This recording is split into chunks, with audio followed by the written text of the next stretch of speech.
Hello Lost Boys and Lost Girls, welcome to the Second Star Channel, the only channel on YouTube that combines the wonders of Disney with the artistic styles of jazz music.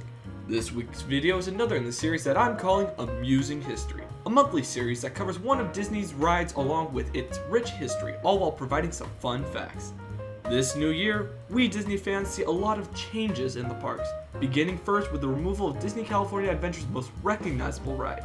Today's Amusing History is none other than the Twilight Zone Tower of Terror, which will leave the park on January 3rd, 2017. Without further ado, here we go.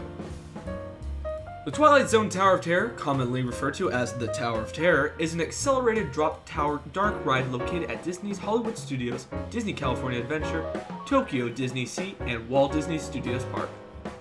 Except the Tokyo version, the attractions are inspired by Rod Serling's anthology television series, The Twilight Zone, and takes place in the fictional Hollywood Tower Hotel in Hollywood, California.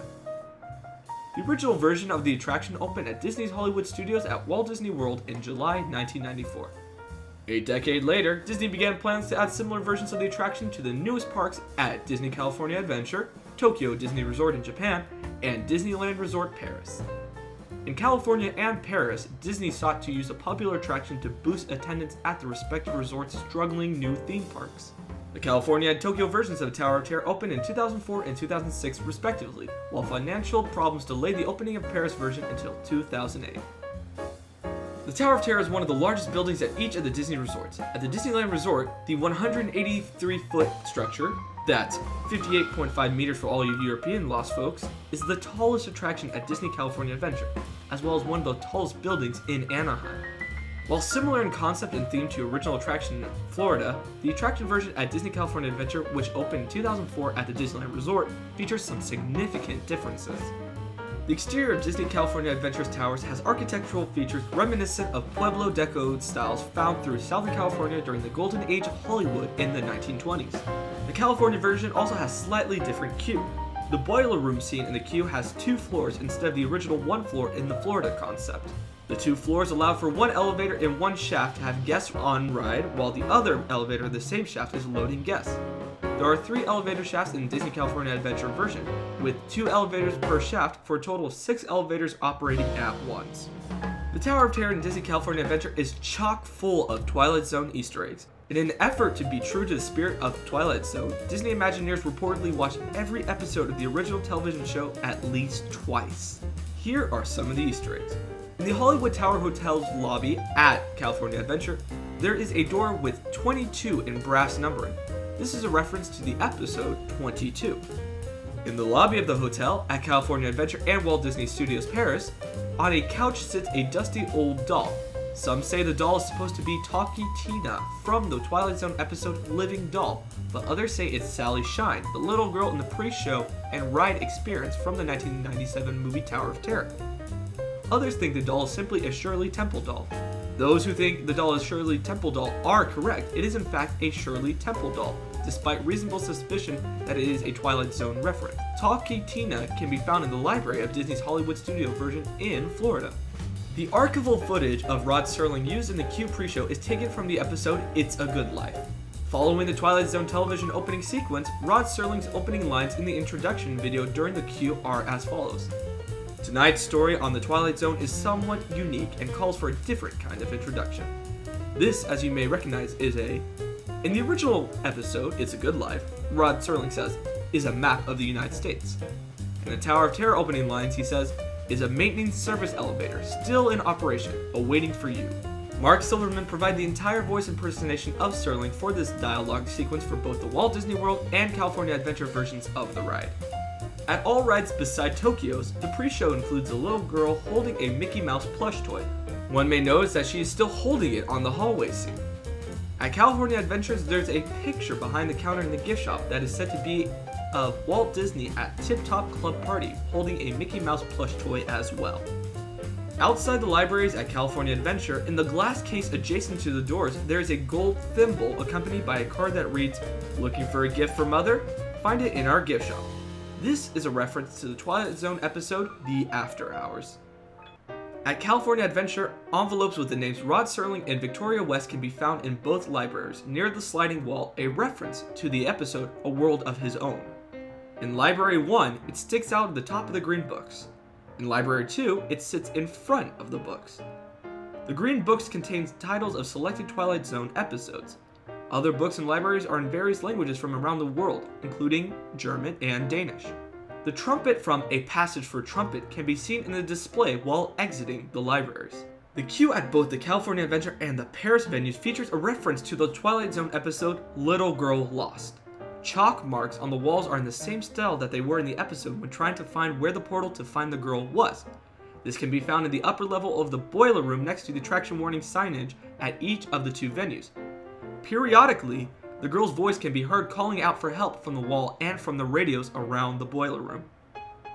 The elevator has a plaque that says the last time the elevator was checked. Its number is 10259. This is a nod to the date October 2nd, 1959. The date the Twilight Zone first aired. The plaque also states the elevator was checked by Mr. Cadwallader, the sinister dealmaker from the episode Escape Clause. After guests are loaded on the elevator, the needle indicating which floor the elevator is on moves past the 12th floor. This is a reference to the 9th floor in the episode The After Hours. As the ride comes to a stop, the flying saucer from the Twilight Zone episode The Invaders is hanging from the ceiling. The eponymous characters of the same episode can be found on display in the libraries at the Florida, California, and Paris attraction. There is a display case in the photo gallery of the Tower of Terror attraction at Disney's California Adventure that contains two items relating to A Thing About Machines episode. One is a typewriter with the "Get Out of Here Finchley" message. The card next to it reads "Almost Writes by Itself." There's also an electric razor. Its card reads, "Has a long cord, can follow you everywhere." This is also a toy telephone from the episode Long Distance Call with a card saying "Perfect for children's room and those late night calls from grandma." Picture, if you will, a phrase Rod Serling used in more than one Twilight Zone episode appears in the gift shop where guests can buy their on-ride photos. While exiting the Disney California Adventure ride, there is a display window for the Willoughby Travel, a nod to the episode A Stop at Willoughby. In the photo gallery of the Tower of Terror attraction at Disney's California Adventure, there is a poster advertising Anthony Fremont's orchestra. Anthony Fremont is the young boy with the godlike powers from the episode It's a Good Life. The ride appeared on the Disney Channel's 1994 Halloween edition of Walt Disney World Inside Out with guest star Gilbert Gottfried. Scott Harriott was the host. Following the ride's success, Disney produced the TV film Tower of Terror, based on the attraction in 1997, starring Steven Guttenberg and Kirsten Dunst. Many shots were filmed at the Orlando theme park, while others were filmed at Burbank movie sets. As of October 2015, a theatrical film based on the ride, with a script by John August, is in the works. On July 23, 2016 at San Diego Comic-Con, Disney announced that the California attraction would be replaced by Guardians of the Galaxy Mission Breakout. It is scheduled to open in May 2007 to coincide with the release of the second Guardians of the Galaxy film, and will utilize the same structure and ride system. This will become the first American Disney attraction to be based on the Marvel Cinematic Universe. In August 2016, it was announced that the attraction's final day of operation would be January 2nd, 2017. The ride will then close on January 3rd. In preparation for the closure, Disney began a farewell promotion of the ride on September 9, 2016, which features a final checkout option to experience the drop portion of the ride in total darkness. On the night of the September 19th and early morning of September 20th, the Hollywood Tower Hotel sign was removed to prepare for the new attraction. This is a huge loss for the Disney California Adventure Park, but Disney has stated that there are no plans to change the rides in any other Disney Parks versions of the Tower of Terror. Lost folks, as true Disney fans, we must give Guardians of the Galaxy Mission Breakout a chance.